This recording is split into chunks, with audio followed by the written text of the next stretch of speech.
Hai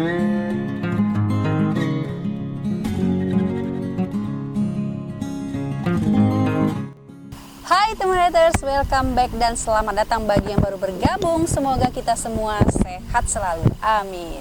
Kembali lagi di Sabtu Review, di mana di sini kita itu nggak hanya sekadar mereview buku untuk tahu isi ceritanya aja, tetapi kita juga mengambil teknik-teknik kepenulisan, kita pelajari, kita kupas, dan nantinya bisa kita praktekkan dan juga bisa kita terapkan di tulisan kita ya teman writers.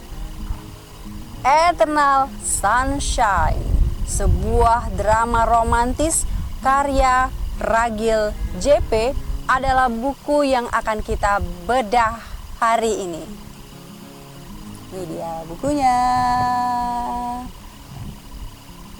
Ya, sebelumnya aku ingin ucapkan terima kasih dulu sama Ragil JP yang sudah memberikan kesempatan kita ya teman-teman untuk menikmati kisah cinta si Thomas dan juga Karina. Juga dia juga sudah memberikan kesempatan untuk kita untuk melucuti ya kan, untuk membongkar isi bukunya dan sama-sama kita cari apa yang kita bisa pelajari di sini.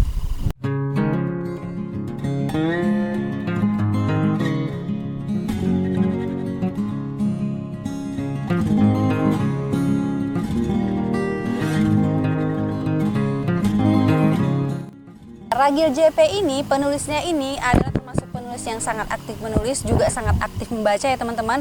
Jadi bisa kita bayangkan kalau seorang penulis yang sangat aktif membaca, rajin membaca, pasti juga bukunya bisa kita bayangkan lah gimana kualitasnya teman-teman.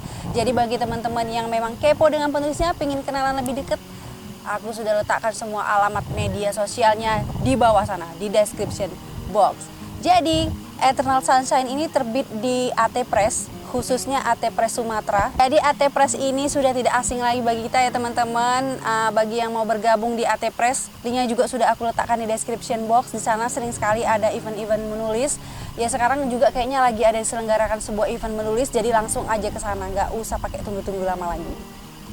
Kembali ke bukunya, bisa kita lihat di sini. Bukunya ini warna dasarnya putih ya. Warna dasarnya putih, kemudian hanya ada daun-daun yang menjalar di sudutnya seperti ini. Kemudian judul dan semacam kayak subjudul atau tagline-nya gini, ayo jabat tanganku sebagai simbol bahwa sekarang kita berteman. Kemudian nama penulisnya di bawah. Nah di sini mungkin ada sedikit ketika proses cetak ya, jadi kayak agak kotor sedikit, ada warna-warna hijau di sini.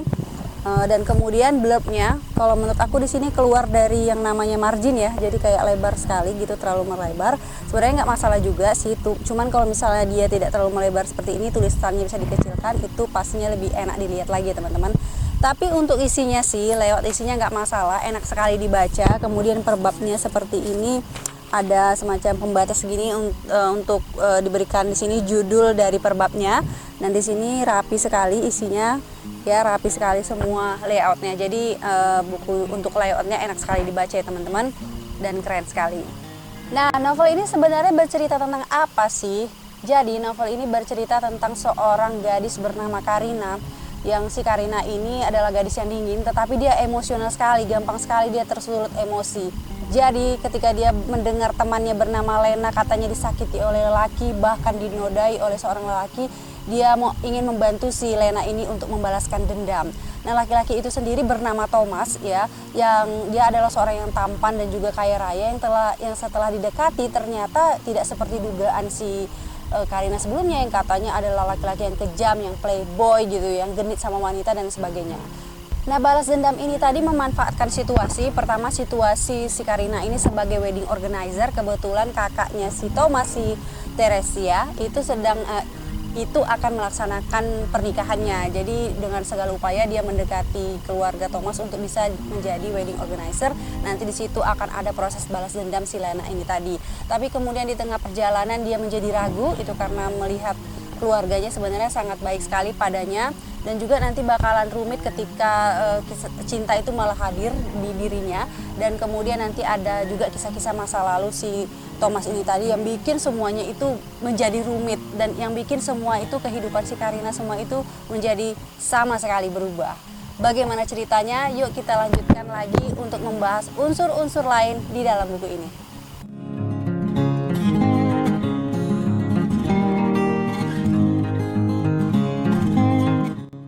Ya, cerita romantis yang diawali dengan pertemuan kedua tokohnya atau kedua pasangannya ini dengan situasi yang tidak akrab, tidak nyaman gitu kan, saling memusuhi, saling mencurigai. Itu memang mungkin bagi teman-teman yang penggemar genre-genre seperti ini sudah biasa ya teman-teman. Tapi kembali lagi, sesuatu yang biasa itu jika kita olah dengan baik, jika kita eksplor dengan baik atau bisa kita eksekusi dengan baik, maka hasilnya pasti akan baik. Yuk sekarang kita lihat plot dari cerita ini bagaimana.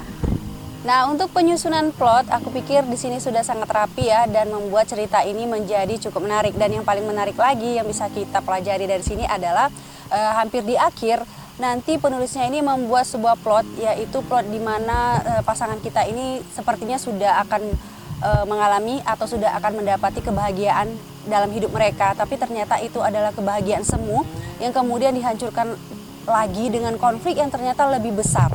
Ya, jadi ini bisa kita nanti praktekkan di cerita kita teman-teman. Nanti pas mau di akhir, ya kan, kita bikin sebuah solusi yang semu, ya kan. Terus rupanya sebenarnya masalah itu belum selesai. Sebenarnya masih ada masalah yang lebih besar lagi yang belum selesai. Nah, tapi jangan juga ujuk-ujuk alias tiba-tiba dengan menggunakan teknik Deus Ex Machina, kita terus tiba-tiba menghasilkan suatu konflik yang mengada-ngada. Itu juga bisa merusak cerita kita ya, merusak ending cerita kita. Jadi usahakan disebarkan juga lah bibit-bibit dari konflik tersembunyi ini dari sejak awal ya. Seperti di dalam plot di Eternal Sunshine ini, nanti di akhir sudah hampir bahagia pasangan kita ini, tapi kemudian nanti ada yang mengganggu gitu kan, ada masalah yang lebih besar lagi datang. Nah, masalah ini sebenarnya sudah diendus sejak awal, sudah disebarkan penulisnya sejak awal cerita.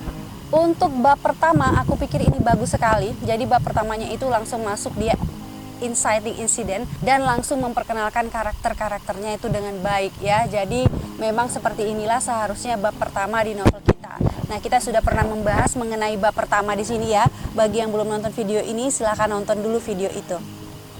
Nah, di sini ada satu pelajaran penting khususnya bagiku ya teman-teman. Dan di sini aku menyadari suatu hal, bahwasanya ketika kita membuat blurb buku itu haruslah hati-hati ya teman-teman. Jadi terkadang sebagai penulis kita itu diberikan tugas untuk memberikan blurb. Terkadang ada juga penerbit yang memang penerbit yang bikin blurbnya, tapi terkadang ada penerbit yang menugaskan penulis untuk membuat blurb buku kita sendiri atau sinopsis yang ada di belakang buku untuk menimbulkan rasa penasaran dari calon pembeli buku kita.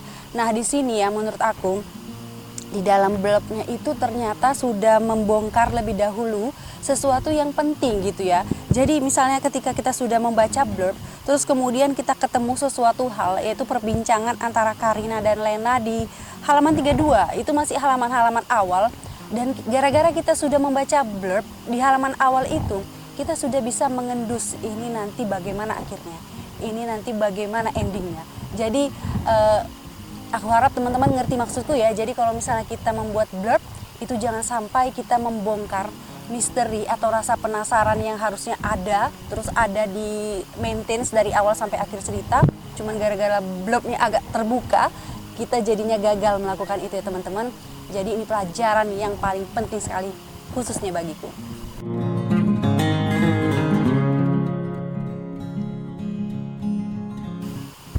Selanjutnya mengenai gaya penceritaan, untuk yang suka gaya-gaya kayak bahasa-bahasa terjemahan gitu ya, itu pasti senang sekali dengan buku ini ya. Seperti aku memang seleranya itu suka sekali membaca gaya-gaya penceritaan yang kayak terjemahan, jadi nggak terganggu sama sekali dengan gaya penceritaannya.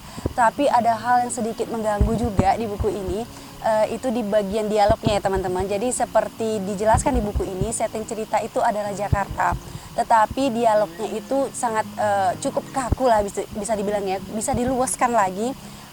Tetap di dalam dialognya itu seperti dalam narasi yang seperti bahasa terjemahan tadi, kita bisa kita bisa terima jika memang settingnya ini bukan di Jakarta, misalnya settingnya di New York atau di mana. Jadi kita bisa bayangkan bahwa di dalam dialog ini sebenarnya pakai bahasa Inggris gitu ya, yang kemudian di dalam novel diterjemahkan jadi bahasa Indonesia.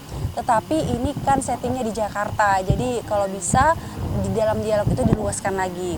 Untuk karakter Thomas bisalah kita terima ya, karena dia mungkin adalah blasteran gitu ya, jadi jarang menggunakan bahasa Indonesia yang baik dan benar, jarang menggunakan bahasa Indonesia sehari-hari. Tapi kalau misalnya antara si Karina dan teman-teman sekantornya, itu biasanya kalau orang Jakarta kan pakai lo gue gitu kan, atau bahasa-bahasa yang sehari-harinya orang Jakarta lah gitu.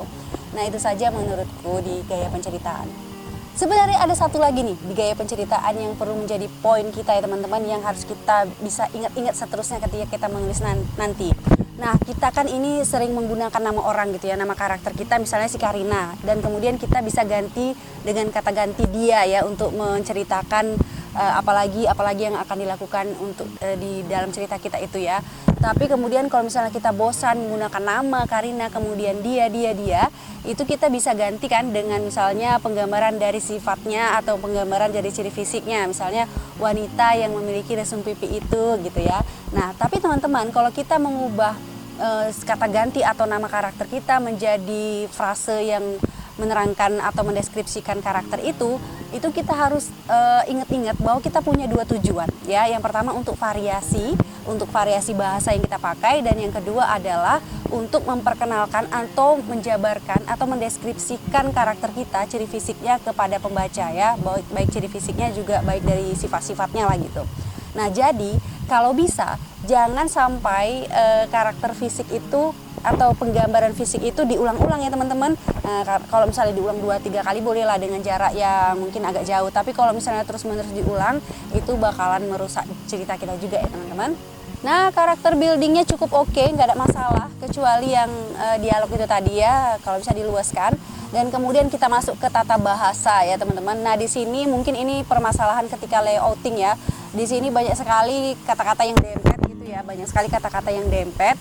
Udah gitu aku juga menemukan untuk penulisan misalnya rumah sakit atau kantor ya teman-teman.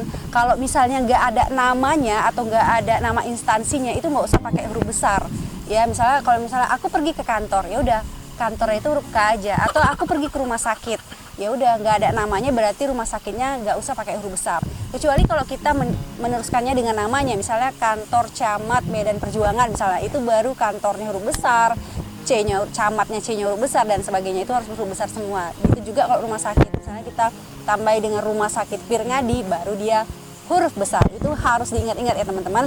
Nah satu lagi, coba teman-teman buka KBBI ya, buka KBBI online-nya boleh atau KBBI fisiknya, coba cek mengiyakan nih pakai Y atau mengiyakan tanpa Y, mana yang benar ya. Kalau udah ketemu yang benar, komen di bawah, tulis di bawah ya. Nah untuk kutipan favorit aku ambil dari nasihatnya si Thomas terhadap si Karina ya, karena menurut aku nasihatnya ini merupakan inti dari semua cerita ya kan, hikmah dari semua cerita di Eternal Sunshine ini yang bisa juga kita terapkan di dalam kehidupan kita pribadi ya teman-teman. Jadi apa kata si Thomas? Coba kita dengarkan. Aku akui, memang saat itu sangat kecewa. Aku merasa dibodohi olehmu. Tapi kemudian aku sadar bahwa kamu pastilah punya alasan kenapa melakukan itu. Aku berprinsip bahwa mengambil keputusan di saat sedang marah adalah gagasan yang sering kali membuat kita menyesal di kemudian hari. Itulah sebabnya aku memutuskan untuk menemuimu setelah kepala kita sama-sama dingin. Ya teman-teman, jadi itu hikmahnya. Kalau misalnya kita menghadapi sebuah masalah dan akan memilih keputusan, itu sebaiknya kita lakukan dengan kepala dingin ya teman-teman. Dan novel ini sangat menarik tadi ya, konfliknya sudah kita jelaskan semua. Bagi teman-teman yang ingin memiliki buku ini, langsung aja pesan ke penulisnya Ragil JP yang media sosialnya sudah aku letakkan di description box. Juga bisa langsung ke penerbitnya di AT Press. Oke teman-teman, demikianlah Sabtu review kita kali ini. Bagi teman-teman yang ingin bukunya kita bedah sama-sama di sini, silakan kirim aja pesannya ke ramadayantisaragi@gmail.com. Kalau misalnya suka video ini, jangan lupa like, comment, and share. Dan jangan lupa pula tekan tombol subscribe-nya juga. Klik tombol notifikasinya supaya kita bisa ketemu lagi di video selanjutnya nanti. See you.